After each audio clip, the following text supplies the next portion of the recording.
let me take a wild guess. As a leading woman, a CEO, perhaps an entrepreneur or an executive, you've probably done more work than a ton of people combined. You've done the workshops, you read the books, you worked on the techniques, you worked on the skills. And yet, whenever you walk into a high stakes room, there is that nagging voice that maybe I don't belong here. Or maybe you walk away from conversations, stages, and rooms feeling like, well, that didn't go the way I wanted it to. Or I wasn't able to communicate how much I actually know or who I am on the inside. You know more than you're actually showing. And it feels like performance. It feels like you are performing a version of yourself instead of just being yourself. Somewhere between who you are and how you come across, something gets lost in translation. If that's you, I want to challenge you to stick with me for just a couple of minutes because what I'm about to share is the thing that actually explains why this is still happening. And more importantly, what can you do about it? Now, if you've been around me for even just a hot minute, you know that I don't like fluff. I'm not going to give you another confidence tip. I want to get to the root cause of what is actually causing this. By the end of this video, you're going to understand three things. First, why the confidence advice has been failing you for years and why it's not your fault. The second thing is what's actually underneath all of that over explaining and qualifying and shrinking. What is the root cause that nobody is really willing to or know how to talk about and address directly? And the third thing is one specific practice that you can do this week that will help you start shifting the way you show up in every high stakes situation or high stakes room so that you walk away feeling, now that worked. That was amazing, right? Again, no fluff, no filler. So let's get right into it. Before I get into the actual teaching part and giving you the practical advice and strategy, if this is the first time we're meeting and you're thinking to yourself, okay, who are you and why should I care? And why should I listen to you, more importantly? Well, my name is Csilla Muskan. I'm a public speaking and communication coach for women who lead. I work mostly with CEOs, executive founders, some authors, and senior leaders who are deeply, deeply capable, brilliant women and whose communication doesn't quite still reflect how much they know and all the expertise and experience that they have. I've spent years working one-on-one with accomplished women, women with impressive titles, real track records, room full of people counting on them, who still feel like they leave important conversations feeling like they left something on the table or maybe never brought their true self into the room or into the conversation. And I've done a lot of this work on my own as well. I'm an immigrant. I've been living in the US for over 20 some years, but English is my third language. And I built a career in communication from a place where honestly, I had every reason to shrink. I had every right reason to say, I shouldn't be doing this. English is my third language. Who am I to teach other people how to communicate? But what I learned is that this slow process actually really works for anybody if you just go deeper, if you're willing to go deeper and work at the root. What I found, both in my experience and working with clients, is that women who finally break through aren't the ones who found better techniques because technique only works really at the behavior level. But they are the ones who did the identity work underneath the techniques. And when you combine the two, you can become unstoppable. And that's what changed everything for me as well. And that's what I've watched change everything for the women that I work with. So today, I want to talk about that deeper layer of work that honestly, most people are probably not going to take the time to do. But I know you're not afraid of the work. So I want to give you the path so that you can actually get the results that you are looking for. So here's the thing nobody in the confidence conversation maybe wants to talk about or is willing to go or maybe don't even know. But confidence is not a skill. It's a symptom. It's what naturally shows up when one thing is in place. Can you guess what that is? It's a clear, grounded sense of who you are that doesn't depend on how the room views you or responds to you, which means all the techniques, the power poses, the vocal exercises, the assertiveness tips, right? Just say this phrase and you will sound more confident or more put together or more assertive. Those things, those techniques are working at the wrong level. And they don't really work unless you're working with something else, which is your identity, right? These work at the behavior level, but behavior without belief underneath it feels like theater. And that's why these women feel this dissonance inside. There's this dissonance inside of them, right? Because something feels off and the room feels it too, even if they're not able to tangibly communicate it. Real trust doesn't get built through performance. It gets built through congruence, through the sense that what you are showing on the outside is actually who you are on the inside as well.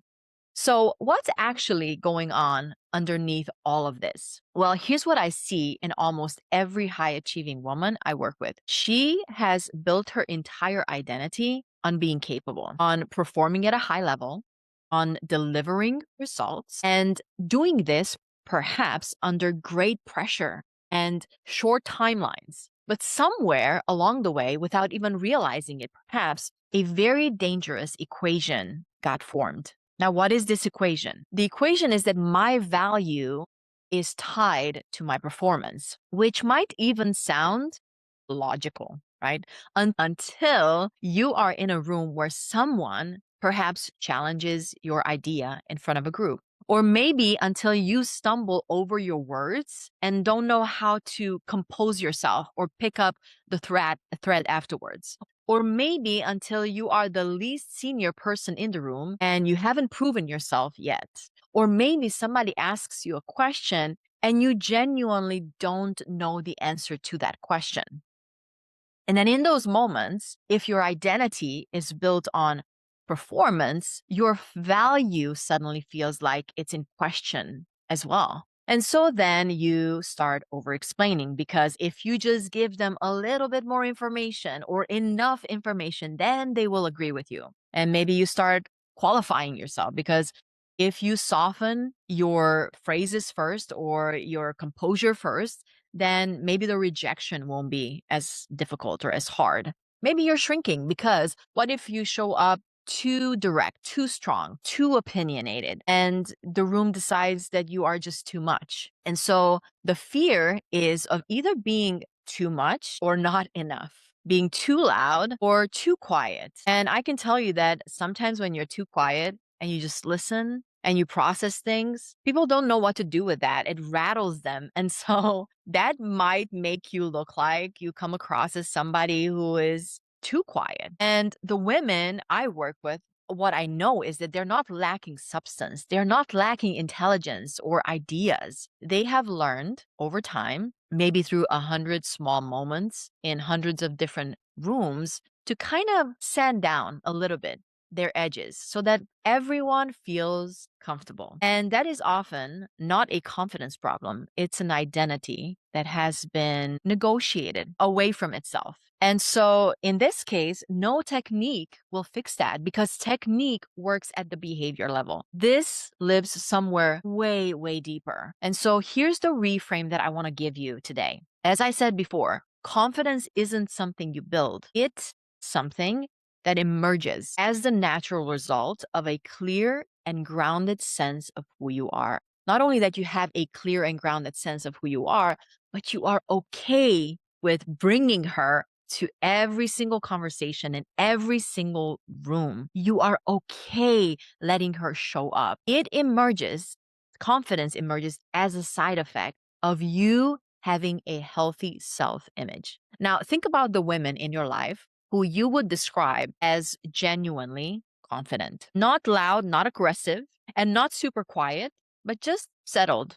They're just, you can tell they're okay with who they are. They take up, so to speak, the exact right amount of space without apologizing for what they say or before they say it or how long they say it, and perhaps even without demanding it. They walk in as themselves, fully themselves, and they've decided they're enough. And their strength is not softened. Their opinions are not qualified into oblivion. They're not too much, they're not too little. Now that is not a skill. That is an identity. And it's built not by adding more techniques, but by stopping to slow the negotiation of yourself away from yourself. And so here's your practice for this week. I only want to give you, again, one thing to focus on, and that is to do an identity audit. So there's two parts to this.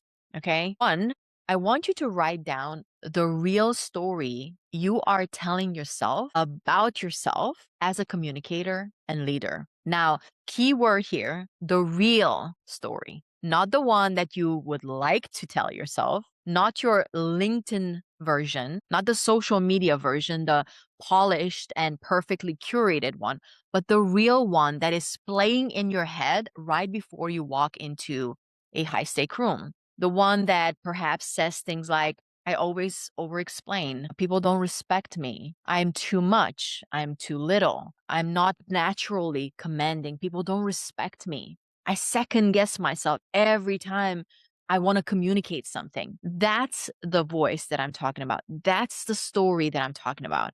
And I want you to write it all down. Get it out of your head and onto paper so that you can actually look at it and sit with it and wrestle with it. So that was part one. Part two, for every statement in that story, I want you to ask yourself the following question. Is this actually true? Is what I just wrote down actually true? Or is this just something I've been repeating for so long, it feels like a fact? So is this actually true? And not only that, do I want this story to be true? Because one of the beautiful things about stories is that you can rewrite them. You don't like the story, just rewrite it. About 15 years ago, I started out on my transformational journey. And there was this one story particularly that I was hanging on to as like hanging on to dear life, right? We were living in Virginia at the time, and my husband was finishing his master's degree. We were actually living on campus at the university. And so I was surrounded by intellect, people who were working on their masters and working on their doctorate. Well, I had this story in my head that I was stupid.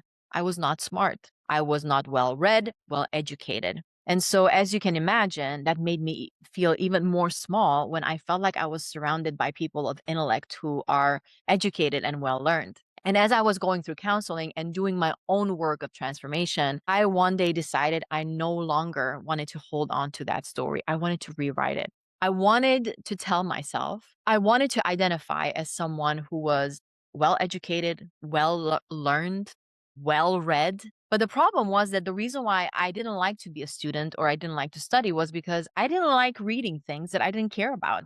So I decided to focus on reading topics that actually got me excited and I wanted to go deeper with. And over time, didn't happen overnight, I developed the identity of a well educated, well read woman who is an eternal student. And now, 15 years later, not only have I developed that identity and it truly feels like that's who I am, but I have so many friends coming to me asking me for advice on what books they should read on certain topics. Now, it might sound easy, and in some ways it is because it's really just a decision. Now, it's what you do after the decision, which is to continually remind yourself of what the new story is until it becomes who you are. This is why I love the quote that says, don't fake it till you make it, but practice it until you become it. And that's the beautiful part of this. When you do the identity audit, you get clear and real on what are the stories you are telling yourself. You ask yourself, is this true? And do I want to hang on to it?